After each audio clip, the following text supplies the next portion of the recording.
नमस्कार, खबर गर्मा गर्म में आप सभी का स्वागत है। मैं हूं नीलू। करते हैं खबरों की शुरुआत। तो इस वक्त की सबसे बड़ी खबर आपको बता दें जो बाराबंकी से आ रही है, जहां पर एक भीषण सड़क हादसा हुआ। इस हादसे में 18 लोगों की मौके पर मौत हो गई है। बताया जा रहा है कि सड़क के किनारे खड़ी वॉल्वो बस में ट्रक ने टक्कर मार दी, जिससे 18 लोगों की मौत हो गई। करीब 24 लोग इसमें जख्मी हुए हैं। बाराबंकी में दर्दनाक हादसा हुआ है। बस ट्रक की टक्कर में 18 लोगों की मौत हो गई है। सड़क के किनारे खड़ी थी बस, जब तेज रफ्तार ट्रक की टक्कर से ही हादसा हो गया। हादसे में 24 लोग गंभीर रूप से जख्मी हैं। हरियाणा से बिहार जा रही थी ये बस में 115 लोग सवार थे। बस में दरभंगा और अररिया के यात्री सवार थे। बाराबंकी के रामसनेही थाना क्षेत्र की घटना है, जहां पर यह दुर्घटना हुई है। घायलों को रेस्क्यू में जुटे पुलिस टीम इस वक्त भी लगातार घायलों को निकालने का प्रयास कर रही है। तस्वीरें हम आपको दिखा रहे हैं। देर रात ये हादसा हुआ है।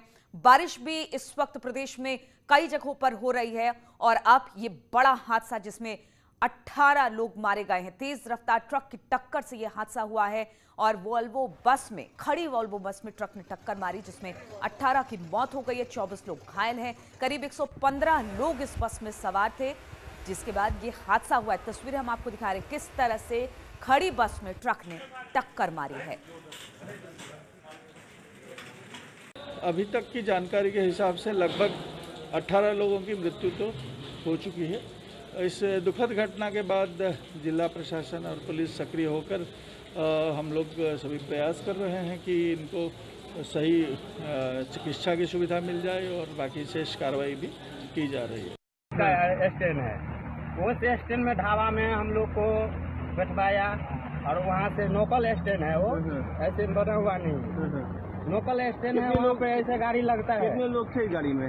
गाड़ी में 115 आदमी था सर। अच्छा, 115 आदमी। कहाँ जा रहे हो? ये कहाँ जा रही है बस? ये दरभंगा से जाएगी यहाँ पर अररिया। अच्छा। अररिया जिला और दरभंगा। पहले फर्स्ट नंबर में दरभंगा जाएगा। अच्छा, ये बताओ यहाँ पे कैसे एक्सीडेंट हो गया? ये बताएंगे सर, जैसे कि गाड़ी में कुछ खराबी हो गया, ये लेबर और ये चलाने वाला और इसका आदमी ये बोला कि भाई साहब आगे पीछे जो है नहीं बैठना और मैं जा रहा हूँ सामान ठीक कराने के लिए। 10-15 मिनट के अंदर में या आधा घंटा के अंदर में मैं लौट के आऊँगा, तब तक सारे आदमी बैठना। वो गया उधर से, सारे आदमी इधर में सो रहा था, कुछ 10-20 आदमी इधर पीछे था। नहीं, बाकी आदमी यहाँ से लेके यहाँ तक लंबा में सब सोया था। बस सर इतना ही में आप ये गाड़ी इधर से आया, पीछे से आया और इसमें जैसे धक्का लगा सर, हम भी फंस गया था इसीलिए। कितने लोग मरे होंगे? अब कितना, कम से कम 30-35 लोग तो जरूर मरे होंगे। अच्छा। हाँ, 2 ढाबा है, दोनों ढाबा में आदमी मेरा ठहरा हुआ है। आप गिनती कर लीजिएगा और गिनती करके आप उतना आदमी। बारिश हो रही थी यहाँ पे काफी तेज? हाँ, उस टाइम में बारिश नहीं हो रही। तो जब ये सारे चीज हो गया फिर बारिश हुआ। क्या नाम है तुम्हारा? हमारा नाम है सर भरत।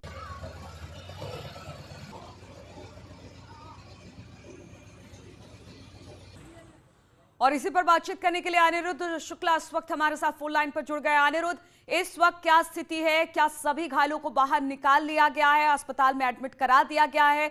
मृतकों की संख्या क्या है, घायलों की संख्या क्या है? देखिए नीलू, ये अभी तक की बात करें तो कुल 18 लोग की इसमें डेथ हुई है और तकरीबन 2 दर्जन से ज्यादा लोग घायल हैं और जो घायल हैं उनको लखनऊ ट्रामा सेंटर जो है रेफर कर दिया गया है। कुछ अन्य लोग थे जो मामूली रूप से घायल थे, उनका यही जो स्वास्थ्य केंद्र था जिले का, वहां पे उनका उपचार कराया गया। सबसे बड़ी बात नीलू ये है कि तकरीबन सुबह शाम को 7 बजे का ये पूरा मामला है। 7 बजे जो ये बस थी, जो बस आपका हरियाणा से बिहार तक जा रही थी बस, वो रास्ते में 7 बजे तकरीबन रामसनेही घाट क्षेत्र में खराब होती है। उसके बाद तकरीबन 11:15 बजे की ये पूरी घटना है, जब 11:15 बजे एक ट्रेलर जो है वो पीछे से आकर एक टक्कर मारता है। सबसे बड़ी बात ये है कि इस घटना के पीछे एक बात सबसे बड़ी ये भी है नीलू कि जो नेशनल हाईवे है, लगभग 65 किलोमीटर का ये हाईवे है, यहाँ पे पेट्रोलिंग समय समय पर करी जाती है। वो पेट्रोलिंग क्यों नहीं करी गई, क्यों इतनी देर तक ये बस यहाँ खड़ी थी, क्यों उनकी मदद के लिए कोई नहीं पहुंचा? इस बस में सबसे बड़ी बात ये थी कि इस बस का एक्सल जो था वो खराब हो गया था, जिसके बाद तमाम जो बस में जो सवार थे लोग वो बस के नीचे, बस के ऊपर और कुछ लोग बस के अंदर जो थे वो आराम कर रहे थे।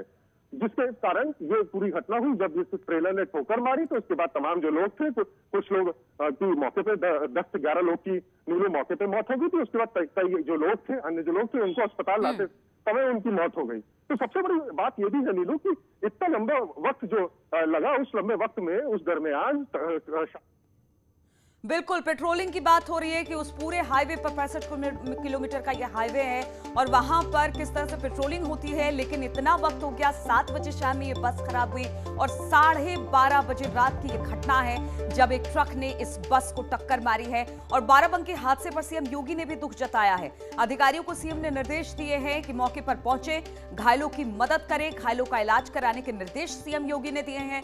मृतकों को आर्थिक मदद देने के भी निर्देश सीएम योगी की तरफ से है। मुख्यमंत्री योगी आदित्यनाथ ने दुख व्यक्त किया है। अधिकारियों को मौके पर पहुंचकर घायलों का समुचित इलाज और मृतकों को आर्थिक सहायता देने का निर्देश भी दिया है।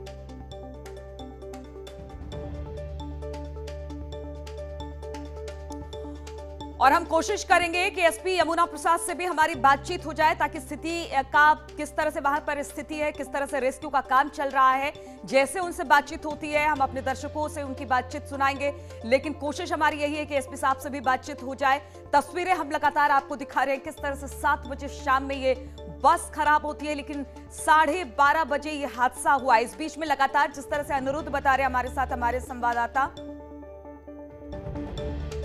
वो बता रहे हैं कि इतने लंबे अंतराल में भी वहां पर किसी तरह की कोई पेट्रोलिंग नहीं हुई, वरना समय से मदद मिल जाती तो इतना बड़ा हादसा नहीं होता। और इस वक्त लखनऊ से अजीत सिंह भी हमारे साथ जुड़ गए हैं। अजीत, सीएम योगी ने इस पूरी घटना पर दुख व्यक्त किया है, किस तरह के निर्देश इस घटना को लेकर सीएम योगी की तरफ से? देखिए, बिल्कुल नीलू, मुख्यमंत्री की तरफ से तत्काल घटना का संज्ञान लिया गया और डीएम, एसपी, सीएमओ को कहा गया है मौके पर जाएं और जो भी घायल हैं उनके समुचित इलाज कराया जाए, जो मृतक हैं उनके परिवार को सहायता राशि दी जाए। इसके साथ ही जो लोग जहां से यात्री हैं, हरियाणा से आ रहे थे, बिहार की तरफ जा रहे थे, उनके परिवार वालों से संपर्क किया जाए, उनको साधा जाए, उनकी इसकी सूचना दी जाए और जो 18 लोग ट्रॉमा सेंटर में भर्ती हैं उनकी समुचित इलाज के लिए उन्होंने मेडिकल कॉलेज के अधिकारियों को भी निर्देश दिया। और सीएम ने कहा कि इस पूरे मामले पर कहीं न कहीं जो लापरवाही है उसकी भी बात की है और ये कहा है कि अधिकारियों से कि इस पूरे मसले की जांच की जाए। जो ड्राइवर फरार है उसकी गिरफ्तारी की भी बात कही है। तो मुख्यमंत्री ने पूरी घटना का संज्ञान लिया और कहीं ना कहीं जो अनिरुद्ध बता रहे थे, लापरवाही जरूर आई है। पेट्रोलिंग क्यों नहीं हो रही थी? ऐसे हादसे जब होते हैं तब वहां के प्रशासनिक अधिकारी चेतते हैं या पुलिस प्रशासन चेतता है, तो पेट्रोलिंग होनी चाहिए थी। और ये बड़ा हादसा जिसमें 18 लोगों की जान गई है, तो कहीं ना कहीं जिम्मेदार लोगों के खिलाफ कार्रवाई भी होनी चाहिए। ठीक है अजीत, बहुत बहुत शुक्रिया आपका जानकारी देने के लिए। तो सीएम योगी ने दुख व्यक्त किया है, साथ ही लापरवाही किस स्तर पर हुई है उस पर भी जांच के आदेश दिए गए हैं। और सबसे बड़ी बात यह है कि 7 बजे से लेकर 12 बजे तक ये बस एक जगह पर खड़ी रही, लेकिन किसी ने इसकी सुध नहीं ली कि आखिर दिक्कत कहां है, पेट्रोलिंग टीम कहां थी। बहुत सारे ऐसे सवाल इस हादसे के पीछे। अनिरुद्ध इस वक्त एक बार फिर से हमारे साथ लाइव जुड़ गए हैं। अनिरुद्ध, इस वक्त स्थिति क्या है और कहां पर, जहां पर यह दुर्घटना हुई है, वो किस तरीके का इलाका है? देखिए नीलू, ये बता दूं कि ये रामसनई घाट का ये मेन हाईवे था। ये हाईवे जो है ये अयोध्या को कनेक्ट करता है।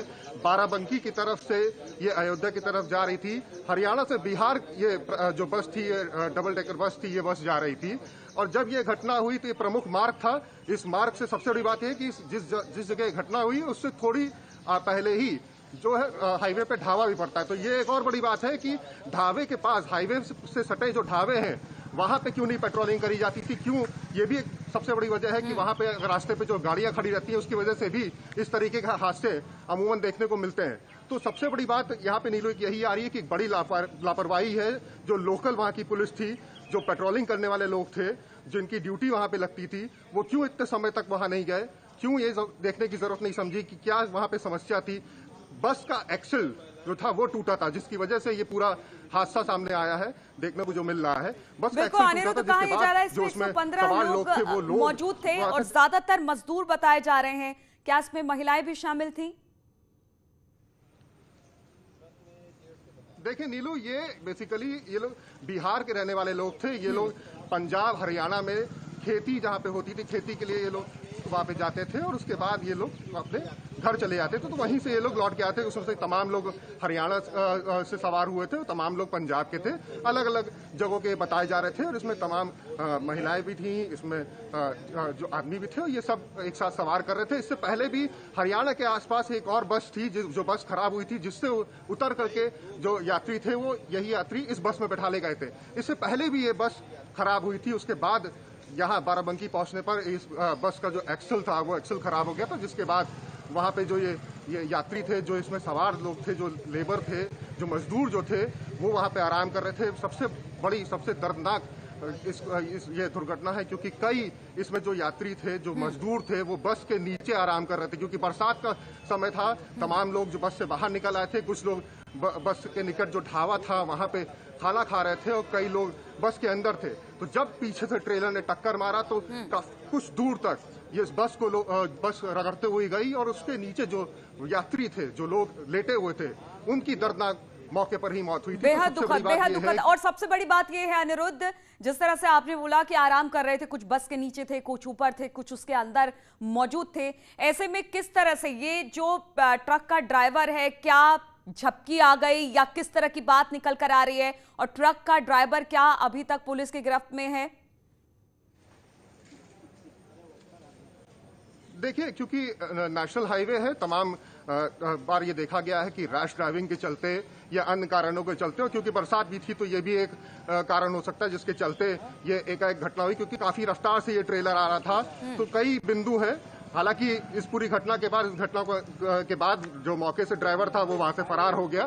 तो हालांकि पुलिस उस एंगल को भी देखेगी, उसको भी ढूंढने का प्रयास किया जाएगा, उसको भी देखिए। पर सबसे बड़ी बात यहाँ पे यही है, जो घटना हुई है, जिस घटना में जो लोग जिनकी दर्दनाक मौत हुई है, इसका जिम्मेदार कौन होगा? बिल्कुल, इसका जिम्मेदार कौन होगा और ये तय करना पड़ेगा, और फिर इसके बाद कार्रवाई भी करनी पड़ेगी। अनिरुद्ध, एक सवाल ये भी कि फिलहाल क्या सारे लोगों का रेस्क्यू कर लिया गया? क्योंकि कहा यह जा रहा है कि बस के अंदर फंस गए थे लोग, उनको निकालने में काफी ज्यादा मशक्कत करनी पड़ी है। तो क्या सबको अब बस से बाहर निकालकर हॉस्पिटल में जो भी घायल है उनको भर्ती करा दिया गया है, और क्या कुछ की हालत क्रिटिकल भी है इस वक्त? देखिए नीलू, लगभग 11:15 से 12 के बीच की ये घटना थी। उसके बाद जैसे ही इस घटना के बारे में जो आला अफसर थे उनको पता चला, तो आनंद फानंद में सारे अधिकारी पहुंचे वहां पे, और जो रेस्क्यू किया गया, तकरीबन 3 से 4 घंटे का ये रेस्क्यू किया गया। वहां पे तमाम जो अधिकारी थे उन्होंने पहुंच करके जो लोग अंदर फंसे हुए थे, तमाम जेसीबी का और भी अन्य चीजों का इस्तेमाल करके उन लोगों को निकाला गया। अभी तक की अगर बात करें मौके की, तो अब स्थिति वहां से सारे लोग निकाल लिए गए, रेस्क्यू कर लिया गया है। जो लोग की हालत ज्यादा क्रिटिकल थी उनको लखनऊ ट्रॉमा सेंटर रेफर कर दिया गया है, और जिन लोगों की जो छोटी मोटी जिनको चोट लगी थी या जो इस बस के बाहर थे और उनको भी उससे इफेक्ट हुआ, चोट लगी, तो उनको स्थानीय वहां का जो CSC PSC था वहां पे उनका इलाज करा करके ठीक है अनुरुद्ध, आप हमारे साथ बने रहिए, इस पर हम आपसे बातचीत करते रहेंगे, और एसपी साहब से भी हम लगातार कोशिश कर रहे हैं कि बातचीत हो जाए ताकि स्थिति इस वक्त किस तरीके की है उसका भी पता चल जाए। बहुत आप हमारे साथ बने रहिए, और यहाँ पर रुकेंगे एक छोटे से ब्रेक के लिए, और ब्रेक के बाद हम तुरंत हाजिर होते हैं।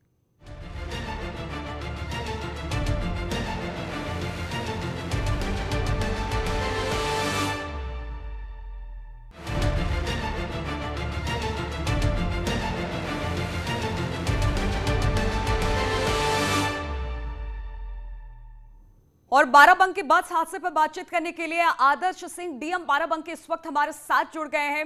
आदर्श जी, सबसे पहले तो आपसे ये जानना चाहेंगे कि क्या पूरी तरह से रेस्क्यू हो चुका है? जो घायल थे उनको अस्पताल में पहुंचा दिया गया है, और कितने लोगों की इसमें मौत हुई है? देखिए, इसमें अब तक 18 लोगों की मौत की पुष्टि हुई है जी, और 10 लोगों को ट्रॉमा सेंटर लखनऊ रेफर किया गया है, और अभी तक की यही स्थिति है जी। आदर्श जी, आपसे ये जानना चाहेंगे कि जिस तरह से थोड़ी लापरवाही की बात भी इसमें निकलकर सामने आ रही है, क्योंकि ये जो NH है, कहा जाता है कि यहाँ पर पेट्रोलिंग लगातार होती है। 7:30 बजे ये बस खराब हुई और 12:30 बजे रात में यह हादसा हुआ है। क्या इस दौरान किसी की नजर इस बस पर नहीं पड़ी? देखिए, ये सारी बातें तो जांच का विषय है, और इसमें बिल्कुल सही बात है कि जो भी जांच में निकल पे आएगा, जो भी तथ्य आते हैं उसके अनुसार कार्रवाई होगी। और ये भी बात हमें ध्यान में रखनी होगी कि कल रात में बेहद तेज बारिश हो रही थी जी। तो उसकी वजह से भी संभवतः दिक्कतें आई होंगी, जो भी ट्रैफिक वहां पे रहा होगा। लेकिन ये जो भी बातें हैं सब जांच का विषय है, और उसमें जांच के उपरांत ही कुछ कहने की हम लोग स्थिति में होंगे। अभी हम लोग का सारा फोकस ये है कि जो भी लोग घायल हैं उनको जल्द से जल्द हम लोग उपचार दिलवाएं और प्रयास करें कि उनको हम बचा सकें। ठीक है आदर्श जी, बहुत बहुत शुक्रिया हमसे बातचीत करने के लिए। और इस वक्त एसपी यमुना प्रसाद भी हमारे साथ फोन लाइन पर जुड़ गए हैं। यमुना प्रसाद जी, आपसे जानना चाहेंगे इस वक्त की स्थिति किस तरीके की है? क्या सारे घायलों को अस्पताल में भर्ती करा दिया गया है? मौतों का आंकड़ा क्या कहता है और किस तरह से हुई है लापरवाही? जी हाँ, वास्तव में ये दुखद घटना है। और रात में लगभग 12 बजे एक ये Volvo bus double decker Kalyani नदी पे एक पुल है, वहां पे खड़ी थी, मतलब ये खराब हो रखा था, और पीछे से एक ट्रक आया जिससे एक्सीडेंट हो गया। और इसके यात्री चूंकि गर्मी थी तो बाहर सो रहे थे, कुछ बैठे हुए थे, और वो इसके चपेट में आ गए और 18 लोगों की डेथ हो चुकी है। 10 लोग घायल हैं जिनको हायर सेंटर रिफर किया गया है, और बाकी जो इनके साथी थे उनको वहाँ एक सेंटर पे रखा गया है, जो पाठशाला है वहाँ पे रखा गया है। सभी परिवार वालों से संपर्क किया गया है और इनको बताया गया है कि मतलब सभी लोगों को जल्दी से जल्दी मेडिकल एड दिया जाए। एक आपके चैनल के माध्यम से मैं एक नंबर भी आपको बताना चाहूंगा कि हमारा जो ये नंबर है कंट्रोल रूम का, ये आप अगर फ्लैश करेंगी तो सभी को जानकारी हो जाएगी जी। मैं 945, ठीक है, मैं अपने पीसीआर से कहूंगी कि इस नंबर को नोट कर ले और इसको फ्लैश करें, जिससे कि जो भी परिजन हैं जिनकी मौत हुई है उनके परिजन संपर्क कर सकते हैं। जी बताइए यमुना प्रसाद जी। 945 जी 945 441 7464 7464। ठीक है सर, ये हेल्पलाइन नंबर है? हाँ, ये हेल्पलाइन नंबर है, हमारे कंट्रोल रूम का नंबर है। और इनसे चूंकि सहरसा, अररिया और खगड़िया आदि जिलों के बिहार के रहने वाले लोग हैं, ये काफी परिवार वाले तो साथ में हैं, लेकिन जो भी परिवार वाले संपर्क करना चाहते हैं तो इस नंबर पे संपर्क करके अपने परिवार वालों के बारे में जानकारी ले सकते हैं। हम लोग खुद कांटेक्ट कर रहे हैं काफी लोगों के माध्यम से, जो नंबर हमें अवेलेबल हो पा रहे हैं, लेकिन आपके माध्यम से दोबारा मैं रिपीट करूंगा 945 441 7464, ये हमारे कंट्रोल रूम का नंबर है। और इससे संपर्क करके वो जानकारी ले सकते हैं घायलों के बारे में या मृतक के बारे में। और ये पूरा जो व्यक्ति हैं जो ये अंबाला से चले थे, अंबाला पंजाब से, और उसके बाद एक बस से उसको ला करके हिसार में दूसरे बस में कर दिया गया था। तो जो ये वर्तमान बस है, इसी में लगभग 100-125 लोग थे जो आए हैं, और काफी ज्यादा संख्या थी इसमें, लगभग 135 लोग हैं जो वहां से आए। और उसके बाद इस कल्याणी नदी पुल पर इनका एक्सेल टूट गया और वहां पे रात में गाड़ी खड़ी थी और हैवी रेन हो रही थी। इसी बीच में एक ट्रक आया जिससे पीछे से टक्कर हो गई। और यमुना जी एक बात क्लियर कीजिए, इसमें उत्तर प्रदेश के लोग नहीं थे, इसमें अंबाला, पंजाब, बिहार के लोग थे? नहीं, अंबाला और पंजाब और हरियाणा से आ रहे थे लोग, बिहार के मोस्टली लोग थे इसमें। ठीक है, ठीक है, मोस्टली लोग इसमें मैक्सिमम लोग बिहार के हैं, और वही घायल भी हुए हैं, उन्हीं की डेथ हुई है। कुछ कई जिलों के हैं, जिसमें अगर मैं आपको थोड़ा सा एक्सप्लेन कर पाऊं तो सीतामढ़ी के हैं इसमें, सहरसा के हैं इसमें, और इसमें खगड़िया के हैं, इसमें सीभर के हैं, सुपौल के हैं। इस तरीके से कई जिलों के लोग हैं और जो घायल हैं और जो जिनकी डेथ हुई है, तो मोस्टली बिहार के ही हैं। ठीक है यमुना प्रसाद जी, बहुत बहुत शुक्रिया। आपने जो हेल्पलाइन नंबर दिया था वो भी हम लगातार अपनी टीवी स्क्रीन पर फ्लैश कर रहे हैं, और जो भी परिजन संपर्क करना चाहते हैं उत्तर प्रदेश पुलिस से, वो अपने परिजनों का हालचाल ले सकते हैं। और एसएन सावत एडीजी जोन ने भी इस पर कुछ कहा, आइए उनको भी सुनते हैं। बस के नीचे अभी भी दबे हुए हैं और रेस्क्यू ऑपरेशन हमारा जारी है। उसके साथ साथ कई लोगों की डेड बॉडी निकाला जा चुका है। इस प्रकार कुल अभी तक की जानकारी के हिसाब से लगभग 18 लोगों की मृत्यु तो हो चुकी है। इस दुखद घटना के बाद जिला प्रशासन और पुलिस सक्रिय होकर हम लोग सभी प्रयास कर रहे हैं कि इनको सही चिकित्सा की सुविधा मिल जाए और बाकी शेष का। चलिए, तो इस खबर पर लगातार हमारी नजर रहेगी, लेकिन इस बुलेटिन में फिलहाल इतना ही। आगे देखिए उत्तराखंड की खबरें।